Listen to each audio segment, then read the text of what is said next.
Salut les poissons-pierres. Dites-moi, est-ce que vous connaissez des gens qui mentent? Mais genre qui mentent vénère, hein. Je vous parle pas de ceux qui font des petits bobards pour faire une soirée ou pour ghoster quelqu'un, mais de vrais mythomanes compulsifs. Un peu comme tous les mecs finalement. Écoute, déjà tu vas te détendre, y a pas que les mecs qui mythos. Les femmes aussi peuvent souvent être très douées. Et c'est justement de ça dont on va parler aujourd'hui avec des femmes prêtes à tout pour réussir. Quitte à escroquer la planète entière et à faire des trucs vraiment pas très moraux. Ouais bon, tu peux le dire, c'est des connasses quoi. Écoute, c'est un peu facile comme résumé, hein. Mais oui, il y a quand même de l'idée. Parce que entre une nana hyper douée pour pleurer sur commande, une héritière en carton, une romancière un poil perturbée et la papesse d'une fausse crypto-monnaie, je vous présente les reines de l'arnaque.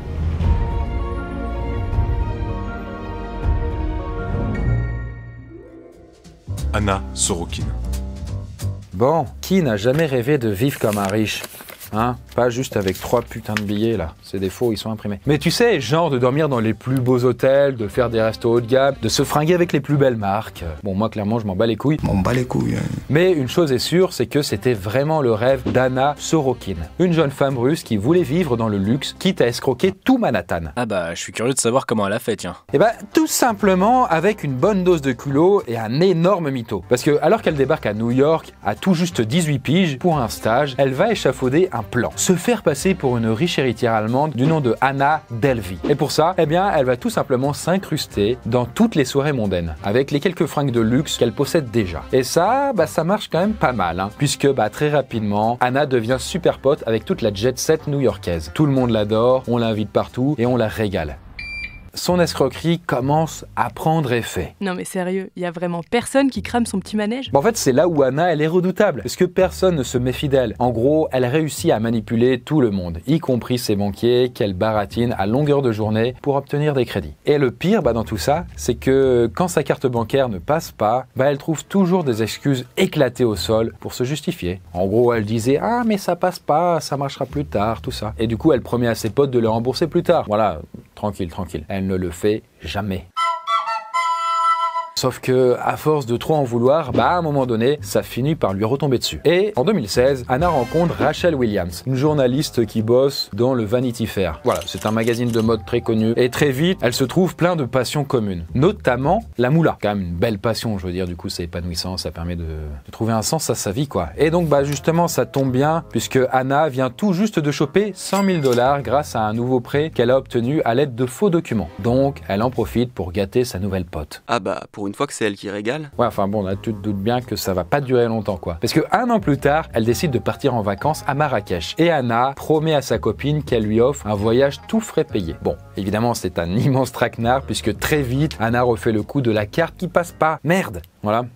Ça passe pas. Ouais, comme par hasard. Hélas, bah c'est sa copine Rachel qui va tout payer. Et au final, bah elle s'est retrouvée avec une facture de 62 000 $.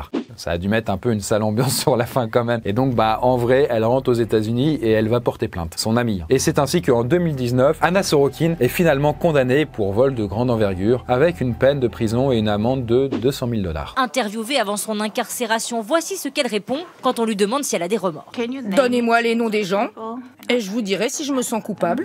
Et 2 ans et demi plus tard, elle est libérée pour bonne conduite. Et elle cède officiellement les droits de son histoire à Netflix, qui flaire tout de suite le gros potentiel. Et ils ont eu raison, puisque la série a battu des records d'audience. Puisque bah entre le 14 et le 20 février 2022, elle a cumulé 196 millions d'heures de visionnage. C'est vraiment pas mal, hein. Honnêtement, j'avais pas vu celle-là sur Netflix, mais j'avais vu un équivalent très sympa, c'est L'Arnaqueur, un petit bijou d'honnêteté et d'intégrité surtout. Bon, aujourd'hui, Anna Sorokin est devenue ce qu'elle a toujours voulu être, c'est-à-dire une influenceuse méga suivie sur les réseaux sociaux et qui continue de faire parler d'elle parce qu'elle s'est tout récemment lancée dans un marché très porteur et plein de belles choses, les NFT. Après, il reste à savoir combien de pigeons elle va encore pouvoir dégoter.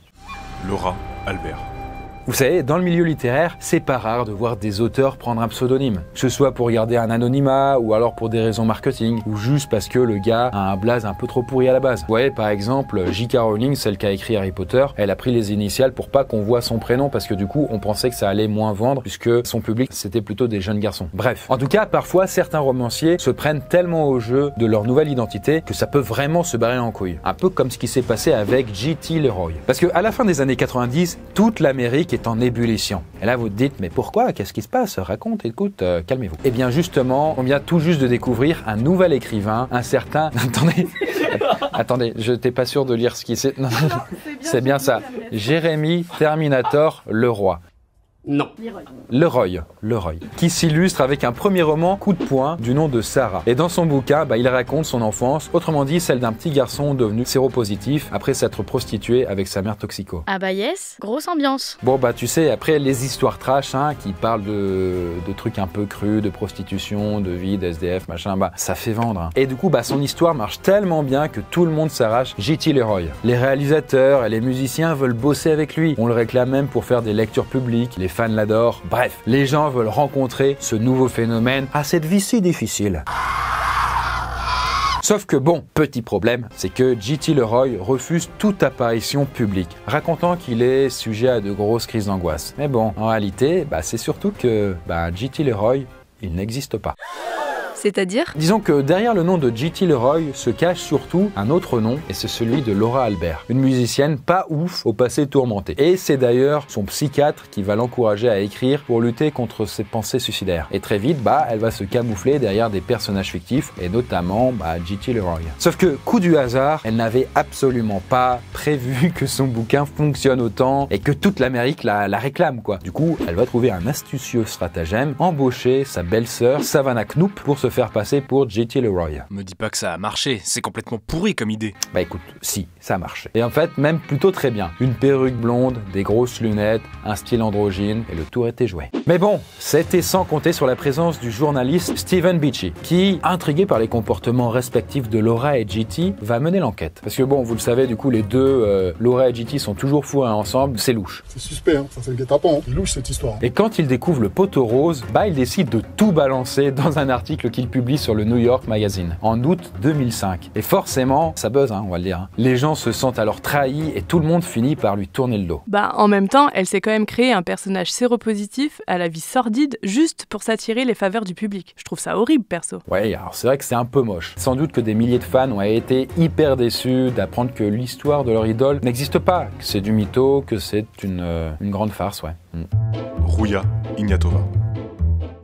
Vous savez, dans le monde des crypto-monnaies, vous connaissez sans doute le Bitcoin, qui est le plus connu, il y a aussi l'Ethereum, machin, truc. Mais est-ce que vous avez déjà entendu parler du OneCoin? Nope, jamais entendu parler. Eh bien pourtant, il s'agit d'une crypto-monnaie responsable de la plus grosse escroquerie dans le domaine, avec plus de 4 milliards de dollars volés dans 70 pays. Mais derrière ce nom se cache une femme, Rouya Ignatova. En 2014, le projet OneCoin débarque et fait rêver les investisseurs du monde entier. Et du coup, très vite, le succès est au rendez-vous, puisque en moins d'un an, elle génère plus de 3,35 milliards de dollars de chiffre d'affaires et 2 milliards de bénéfices. Bref, c'est vraiment une poule aux œufs d'or. Mais une grosse poule, qui chie, mais de ouf, quoi. Et on comprend pourquoi ça cartonne quand on voit la crypto queen à l'origine du projet. Parce que Rouya Ignatova, qui est bulgare, du coup, est une nana ultra ambitieuse et charismatique, avec un leadership de fou et un CV de plus ou moins 14 km de long, qui est capable d'enflammer plus de 60 000 personnes dans un stade entier, comme la Wembley Arena de Londres. Sauf que là, c'était du vent, quand même. Sa crypto, le OneCoin, c'était la vitrine cachée d'un système pyramidal dont les bénéfices sont envoyés aux dirigeants. Alors système pyramidal, vous voyez, c'est toujours les trucs hardcore où en fait la personne qui rentre, elle va donner de la thune à la personne qui est déjà là, etc., etc. Ça c'est ce qu'avait fait Madoff. Il y avait déjà une bulle que j'ai sortie sur le sujet. Le OneCoin n'existe sur aucune plateforme d'échange. Elle ne peut même pas être retirée. Quand tu mets ta thune, t'es condamné à la garder, quoi. Comment ils ont dû avoir trop le seum, les investisseurs. Ah ça carrément, Surtout que plus le temps passe, plus la police commence à mettre son nez dedans. Et en effet, plus de 25 pays ouvrent tour à tour des enquêtes pour essayer de comprendre où est l'argent investi. Bonne question. Et du coup, avec cette menace qui plane, Rouya sent que le vent commence un peu à tourner, quoi. En 2017, alors que Rouya doit annoncer les résultats de OneCoin à ses investisseurs lors d'un grand congrès, elle ne se présentera jamais. En réalité, elle vient de prendre le premier avion pour Athènes sans prévenir personne. C'est d'ailleurs la dernière fois qu'on l'ait vue à ce jour, puisque selon le Wall Street Journal, Rouya venait d'apprendre que son ex-compagnon collaborait avec le FBI. Autant vous dire que c'est pas la meilleure idée du monde de fréquenter un type pareil quand on est à la tête d'une escroquerie mondiale. Mais attends, elle est devenue quoi, Rouya? Eh bien justement, l'affaire est très trouble en fait. On sait grosso modo qu'elle est partie à peu près avec toute la thune et qu'elle a disparu. Parce que si le FBI est sur le coup et qu'elle fait partie des 10 personnalités les plus recherchées, c'est pas un hasard. Et là, selon certaines rumeurs, rumeurs, elle aurait été butée par des investisseurs un peu trop en colère. D'autres disent qu'elle serait en Allemagne, qu'elle serait protégée par la mafia, qu'elle l'a gentiment aidé à s'enrichir, tout ça. Ah bah moi je suis sûr qu'elle se la coule douce à boire des Sex on the Beach sur une plage des Caraïbes. Bah, c'est complètement possible en fait. Bon, en tout cas, sachez que si vous la trouvez, voilà, sa tête ressemble à ça. Quand vous faites des petites vacances, des trucs comme ça, prévenez les autorités, sachez que sa tête rapporte 100 000 $. Tanya Head. Bon, vous savez, dans le genre mythomane compulsive, je vous présente Tanya Head. Et son truc à elle, bah, c'est pas d'escroquer les gens pour se faire un max de thunes ou de s'élever dans la société. Non. Elle, c'est un petit peu différente puisqu'elle se fait passer pour une victime d'une des plus grandes tragédies du 21e siècle. Mais en tout cas, pour vous restituer un petit peu le contexte, nous sommes dans les années 2000 et le monde entier est bouleversé par la rencontre assez vénère et improbable, faut le dire, entre un véhicule volant avec 2 ailes et puis 2 édifices new-yorkais qui ressemblent à des tours. Voilà, vous comprenez un peu de quoi je veux parler.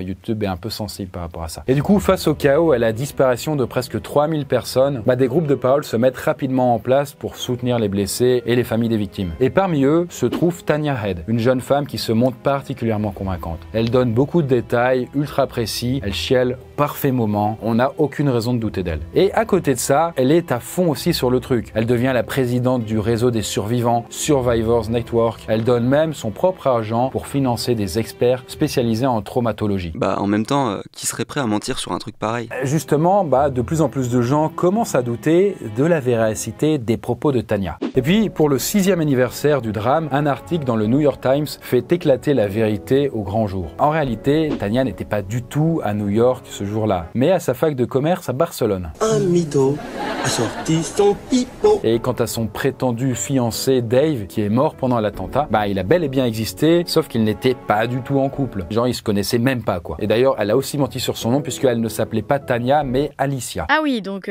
putain de gros mytho, quoi. Un peu quand même, ouais, un peu. Après cet article, Alicia a totalement disparu des radars. Elle n'a pas été punie par ces mythos, puisque la justice a considéré que, comme elle n'a jamais escroqué de thunes, elle ne méritait pas de faire de la prison. Ouais, je comprends toujours pas pourquoi elle a fait ça, cette dame. Bien, là, difficile d'avoir un diagnostic officiel avec une pathologie comme mythomanie. Mais il est fort possible que Tanya souhaitait plus que tout attirer l'attention et la compassion. En fait, comme toutes les victimes de cet événement. Sauf qu'elle, il s'est rien passé. Certaines personnes aux tendances mythomaniaques peuvent s'attribuer et s'approprier la souffrance des victimes lors de grandes tragédies. Mais dans certains cas, cela peut engendrer de vraies douleurs psychologiques chez les menteurs compulsifs, qui voudraient qu'on les considère vraiment comme de réelles victimes et qu'ils soient inclus dans le traumatisme collectif. D'ailleurs, si vous voulez en savoir plus sur la personnalité de cette femme, n'hésitez pas à aller checker la vidéo de la chaîne de Paul qui est très complète sur le sujet. Et là, si vous êtes partagé entre le dégoût et la fascination, sachez que ce n'est pas surprenant, tout va bien. Parce qu'en effet, même si ces femmes ont fait des choses répréhensibles et pas toujours très éthiques, on peut dire en tout cas qu'elles sont allées au bout de leurs mensonges avec audace et parfois même sans scrupule. Souvent même, sans doute en vrai. Et au fond, est-ce qu'on ne serait pas un petit peu admiratif de ce culot sans limite ?